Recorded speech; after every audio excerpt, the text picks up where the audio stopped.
In Genshin Impact, there's a specific type of character that the whole community pays attention to the most, and has a lot of really excited people around them whenever these characters get teased in the next Legion's trailer of the game.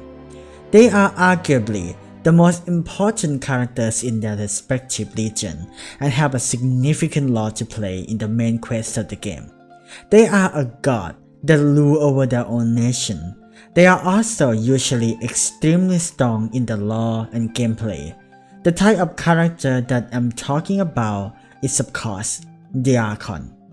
Venti, Zhongli, Raiden Shogun, Nahida, and lastly, Furina. These characters are among the most talked about and focused on part of every new region that got released because of their importance in the story and how strong they can be gameplay-wise. No matter what kind of Genshin Impact player you are, the lore enthusiast, waifu/husbando character, or even the meta slave, the Archons will always find a way to integrate themselves into your mind, one way or another. So, let's talk about the latest Archon that we met, which is of course our beloved superstar, Furina. Furina, just like any of the other Archon, is a very important figure in their own nation. And Furina is the Archon of water, or hydro element, which is considered to be the best element in the game. Archons are usually some of, if not the best character in their respective elements, and Furina is not an exception. Hydro element in Genshin Impact is generally about supporting, such as healing, applying element off field, and elemental reaction, and so on. But like, Hydro element today is kind of not just a supporting element anymore, because a certain dragon came out and water pumped his way through everything since his release back in 4.1. But I digress. Let's wind it back to Furina. As I said before, that Hydro is the best element in the game because of its outstanding supporting capability and can also fit into so many good teams. Furina is a Hydro character, therefore her flexibility is already great to begin with, but she's not just great because of her element. No, she's great because her kit is just simply stupidly strong. I already explained her kit in detail in my previous video, so you can go back and watch it if you like. I will put the link to it in the description below. But TLDR is that her elemental skill will summon these 3 pets that will attack any enemies nearby, apply Hydro to them, and sub HP of the entire team, which is important because her elemental bird will buff the entire team damage for up to 75% based on how fast and how much HP of every team members decreasing or increasing.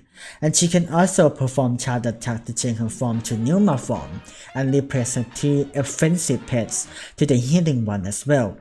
75% damage buff for the entire team is just simply insane. It is by far the best damage buff in the entire game. Nothing can ever come close to it, or even if they are, it only buffs the on-field character and not the entire team like Furina Elemental Burst.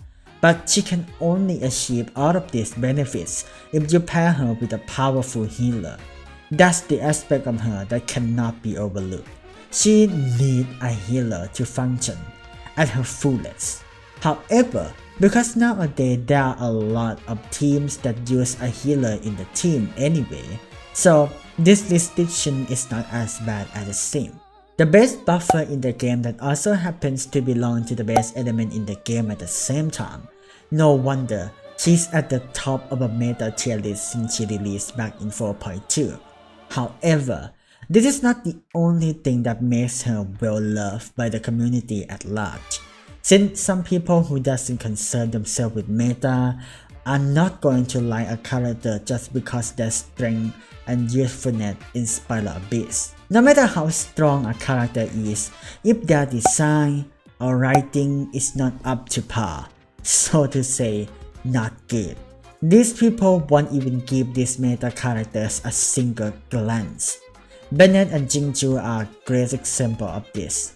Both of these characters have been at the top of meta tier lists for a really long time, and are collectively known as one of, if not the best character of their respective laws and elements.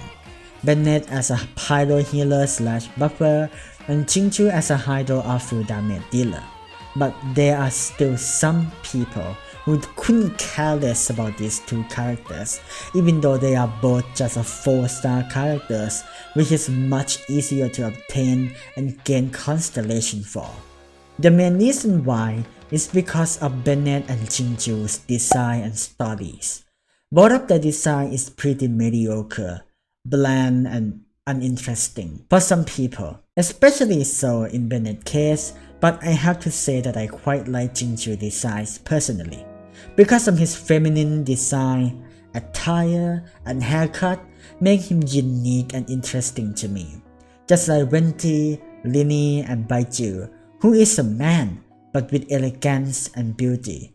I think these designs that break a gender norm should be encouraged and praised for its creativity and bravery that it took to pull it off. But some people do not think like me, and so they just absolutely hate these characters for it, and Jingju so happens to be one of them. And on the lighting and story side of things for both of these characters, well, it suffices to say that it is nothing special. Really, both of them have little to no lore to play in the Archon quest of their own respective nature. I mean, Jingju has a really minor lore in Leah Archon quest, but nothing really to write home about, to the point that if you replace him with a random NPC, it wouldn't really change a thing. Well, at least in my opinion. Feel free to disagree though. And Bennett has literally no screen time in Mondstadt Archon quest whatsoever. But Furina is different from Bennett and Jingju in the story and writing department, because hers was absolutely amazing. Well, to be fair, Fontaine Archon's quest, writing and story in general is peak fiction in my opinion.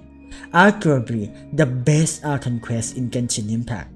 Since Furina is the Archon of Fontaine, her story and character will involve Fontaine Archon quest the most out of anybody in the Legion except Neuvillette, because he is the Hydro Dagon of the Hydro Sovereign. From the beginning of the Fontaine Archon quest, I was intrigued by Furina as a character. While some people may hate her or shame her as an incompetent, loud, annoying, and arrogant Archon because of her over-the-top and theatrical action and behavior. Then version 4.2 came out and destroyed all of our preconceived notion toward her to smithereens, with arguably the best Archon quest in the game, Masquerade of the Guilty. It shows how thoughtful, kind, and self-sacrificed Furina really was. 500 years of suffering, 500 years of trying to keep this arrogant god facade, the loneliness that she felt, the hopelessness that she brought to bed every night, to the point that she's crying in front of her subject without even realizing it. It just felt so real and extremely hard, at least for me to even watch, because of how emotional I was during the scene. I am the kind of person who values story of any game if they at least make an attempt to tell it, and even then, I don't often cry over a story of games that I play. But this Archon quest actually made me cry. It's that good. Furina quickly became one of my favorite characters in Genshin Impact, and I know that a lot of people also felt the same way as me when we finished 4.2 Archon quest. Plus, her character design is one of the best in the game. From her elaborated back piece, her eyes color, basically she looks really beautiful. Especially the fact that she is the only character in the game that possesses two forms that she can change at will. And both of these forms have a different design too. Even though the design differences are minor, it is still very unique and pretty cool to see that HoYoverse put a lot of effort into making Furina. And these are the reasons that Furina is well loved by the community as a whole. I honestly rarely find any criticism and hate towards Furina compared to the other Archons. And I have to say that I myself like Furina quite a lot as well. From her design, gameplay, to her story, Furina is as close as a perfect character can be, and I think that most of the Genshin Impact community will probably agree with me on this. And what about you? What is your opinion on Furina? Please let me know down in the comment section below, and if you like this video, please like and subscribe to me as well. It will help me a lot. Goodbye.